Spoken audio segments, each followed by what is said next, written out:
सुखदेव जी कहते हैं, परीक्षित समय बड़ा बलवान है। जो जो घोर कलयुग आता जाएगा त्यों त्यों उत्तरोत्तर धर्म, सत्य, पवित्रता, क्षमा, दया, आयु, बल और स्मरण शक्ति का लोप होता जाएगा। कलयुग में जिसके पास धन होगा उसी को लोग कुलीन, सदाचारी और सद्गुणी मानेंगे। जिसके हाथ में शक्ति होगी वही धर्म और न्याय की व्यवस्था अपने अनुकूल करा सकेगा। विवाह संबंध के लिए कुलशील, योग्यता आदि की परख निरख नहीं रहेगी। युवक युवती की पारस्परिक रुचि से ही संबंध हो जाएगा। व्यवहार की निपुणता सच्चाई और ईमानदारी में नहीं रहेगी। जो जितना छल कपट कर सकेगा वह उतना ही व्यवहार कुशल माना जाएगा। स्त्री और पुरुष की श्रेष्ठता का आधार उनका शील संयम न होकर केवल रति कौशल ही रहेगा। ब्राह्मण की पहचान उसके गुण स्वभाव से नहीं यज्ञोपवीत से हुआ करेगी। वस्त्र, दंड, कमंडलू आदि से ही ब्रह्मचारी, सन्यासी आदि आश्रमियों की पहचान होगी और एक दूसरे का चिन्ह स्वीकार कर लेना ही एक से दूसरे आश्रम में प्रवेश का स्वरूप होगा। उसे अदालतों से ठीक ठीक न्याय न मिल सकेगा। जो बोल चाल में जितना चालाक होगा उसे उतना ही बड़ा पंडित माना जाएगा। असाधुता की, दोषी होने की एक ही पहचान रहेगी, गरीब होना। जो जितना अधिक दंभ पाखंड कर सकेगा उसे उतना ही बड़ा साधु समझा जाएगा। विवाह के लिए एक दूसरे की स्वीकृति ही पर्याप्त होगी। शास्त्रीय विधि विधान की, संस्कार आदि की कोई आवश्यकता न समझी जाएगी। बाल आदि संवार कर कपड़े लत्ते से लैस हो जाना ही स्नान समझा जाएगा। लोग दूर के तालाब को तीर्थ मानेंगे और निकट के तीर्थ गंगा, गोमती, माता पिता आदि की उपेक्षा करेंगे। सिर पर बड़े बड़े बाल, काकुल रखाना ही शारीरिक सौंदर्य का चिन्ह समझा जाएगा और जीवन का सबसे बड़ा पुरुषार्थ होगा अपना पेट भर लेना। जो जितनी ढिठाई से बात कर सकेगा उसे उतना ही सच्चा समझा जाएगा। योग्यता, चतुराई का सबसे बड़ा लक्षण यह होगा कि मनुष्य अपने कुटुंब का पालन कर ले। धर्म का सेवन यश के लिए किया जाएगा। इस प्रकार जब सारी पृथ्वी पर दुष्टों का बोलबाला हो जाएगा तब राजा होने का कोई नियम न रहेगा। ब्राह्मण, क्षत्रिय, वैश्य अथवा शूद्रों में जो बली होगा वही राजा बन बैठेगा। उस समय के नीचे राजा अत्यंत निर्दय एवं क्रूर होंगे। लोभी तो इतने होंगे कि उनमें और लुटेरों में कोई अंतर न किया जा सकेगा। वे प्रजा की पूंजी और पत्नियों तक को छीन लेंगे। उनसे डरकर प्रजा पहाड़ों और जंगलों में भाग जाएगी। उस समय प्रजा तरह तरह के शाक, कंद, मूल, मांस, मधु, फल, फूल और बीज, गुठली आदि खा खाकर अपना पेट भरेगी।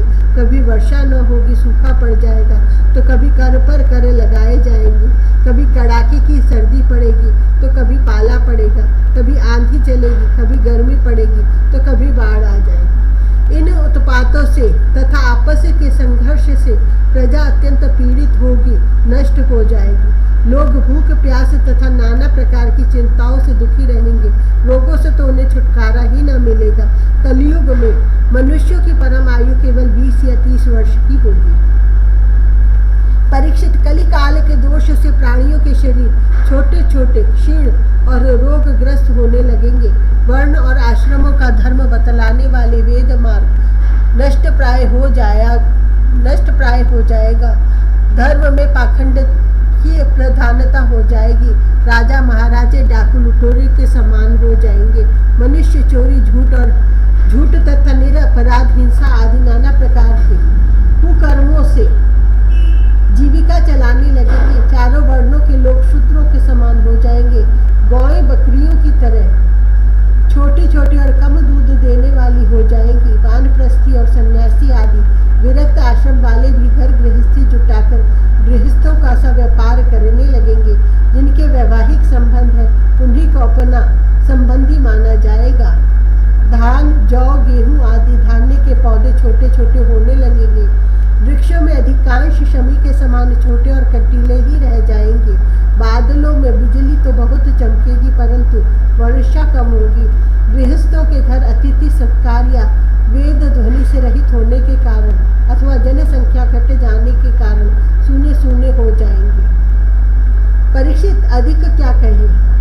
कलयुग का अंत होते होते मनुष्य का स्वभाव गधों जैसा दुस्सह बन जाएगा। लोग प्रायः गृहस्थी का भार ढोने वाले और विषयी हो जाएंगे। ऐसी स्थिति में धर्म की रक्षा करने के लिए सत्व गुण स्वीकार करके स्वयं भगवान अवतार ग्रहण करेंगे।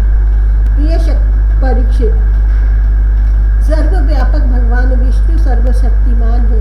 वे सर्वस्व रूप होने पर भी चराचर जगत के सच्चे शिक्षक सद्गुरु हैं। वे साधु सज्जन पुरुषों के धर्म की रक्षा के लिए उनके कर्म का बंधन काटकर उन्हें जन्म मृत्यु के चक्र से छुड़ाने के लिए अवतार ग्रहण करते हैं। उन दिनों शांभल ग्राम में विष्णु यश नाम के एक श्रेष्ठ ब्राह्मण होंगे। उनका हृदय बड़ा उदार एवं भगवत भक्ति से पूर्ण होगा। उन्हीं के घर कल्कि भगवान अवतार ग्रहण करेंगे। श्री भगवान ही अष्ट सिद्धियों के और समस्त सद्गुणों के एकमात्र आश्रय हैं। समस्त चराचर जगत के वे ही रक्षक और स्वामी हैं। वे देवदत्त नामक शीघ्रगामी घोड़े पर सवार होकर दुष्टों को तलवार की घाट उतार कर ठीक करेंगे। उनके रोम रोम से अतुलनीय तेज की किरणें छिटकती होंगी। वे अपने शीघ्रगामी घोड़े से पृथ्वी पर सर्वत्र विचरण करेंगे और राजा के वेश में छिपकर रहने वाले कोटि कोटि डाकुओं का संहार करेंगे। प्रिय परीक्षित, जब सब डाकुओं का संहार हो चुकेगा तब नगर की और देश की सारी प्रजा का हृदय पवित्रता से भर जाएगा, क्योंकि भगवान कल्कि के शरीर में लगे हुए अंगराग का स्पर्श पाकर अत्यंत पवित्र हुई वायु उनका स्पर्श करेगी और इस प्रकार वे भगवान के श्री विग्रह की दिव्य गंध प्राप्त कर सकेंगे। उनके पवित्र हृदयों में सत्व मूर्ति भगवान वासुदेव विराजमान होंगे और फिर उनकी संतान पहले की भांति हृष्ट पुष्ट और बलवान होने लगेगी। प्रजा के नयन मनोहारी हरि ही धर्म के रक्षक और स्वामी हैं। वे ही भगवान जब कल्कि के रूप में अवतार ग्रहण करेंगे उसी समय सतयुग का प्रारंभ हो जाएगा और प्रजा की संतान परंपरा स्वयं ही सत्व गुण से युक्त हो जाएगी। जिस समय चंद्रमा सूर्य और बृहस्पति एक ही समय एक ही साथ पुष्य नक्षत्र के प्रथम पल में प्रवेश करते हैं, एक राशि पर आते हैं, उसी समय सतयुग का प्रारंभ होता है। परीक्षित, चंद्रवंश और सूर्यवंश में जितने राजा हो गए या होंगे उन सबका मैंने संक्षेप में वर्णन कर दिया। तुम्हारे जन्म से लेकर राजा नंद के अभिषेक तक 1115 वर्ष का समय लगेगा। जिस समय आकाश में सप्त ऋषियों का उदय होता है उस समय पहले उनमें से 2 ही तारे दिखाई पड़ते हैं। उनके बीच में दक्षिणोत्तर रेखा पर समभाग में अश्विनी आदि नक्षत्रों में से एक नक्षत्र दिखाई पड़ता है। उस नक्षत्र के साथ सप्तऋषिगण मनुष्यों की गणना से 100 वर्ष तक रहते हैं। वे तुम्हारे जन्म के समय और इस समय भी मघा नक्षत्र पर स्थित है। स्वयं सर्वव्यापक सर्वशक्तिमान भगवान ही शुद्ध सत्वमय विग्रह के साथ श्री कृष्ण के रूप में प्रकट हुए थे। वे जिस समय अपनी लीला संवरण करके परम धाम को पधार गए उसी समय कलयुग ने संसार में प्रवेश किया। उसी के कारण मनुष्यों की मति गति पाप की ओर भुलक गई। जब तक लक्ष्मीपति भगवान श्री कृष्ण अपने चरण कमलों से पृथ्वी का स्पर्श करते रहे तब तक कलयुग पृथ्वी पर अपना पैर न जमा सका। परीक्षित, जिस समय सप्त ऋषि मघा नक्षत्र पर विचरण करते रहते उसी समय कलयुग का प्रारंभ होता है। कलयुग की आयु देवताओं की वर्ष गणना से 1200 वर्षों की अर्थात मनुष्यों की गणना के अनुसार 4,32,000 वर्ष की है।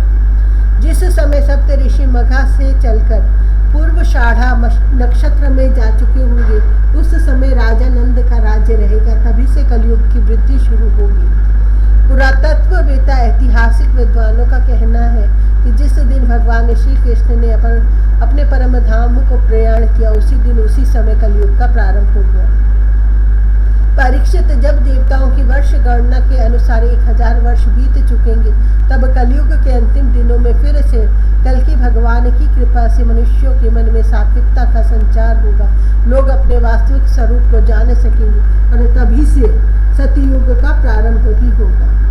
परीक्षित, मैंने तो तुमसे केवल मनुवंश का सो भी संक्षेप में वर्णन किया है। जैसे मनुवंश की गणना होती है वैसे ही प्रत्येक युग में ब्राह्मण वैश्य और शूद्रों की भी वंश परंपरा समझनी चाहिए। राजन, जिन पुरुषों और महात्माओं का वर्णन मैंने तुमसे किया है अब केवल नाम से ही उनकी पहचान होती है। अब वे नहीं है, केवल उनकी कथा रह गई है। अब उनकी की कीर्ति ही पृथ्वी पर जहाँ तहाँ सुनने को मिलती है। भीष्म पितामह के पिता राजा शंतनु के भाई देवापी और इक्ष्वाकु वंशी मरु इस समय कलाप ग्राम में स्थित है।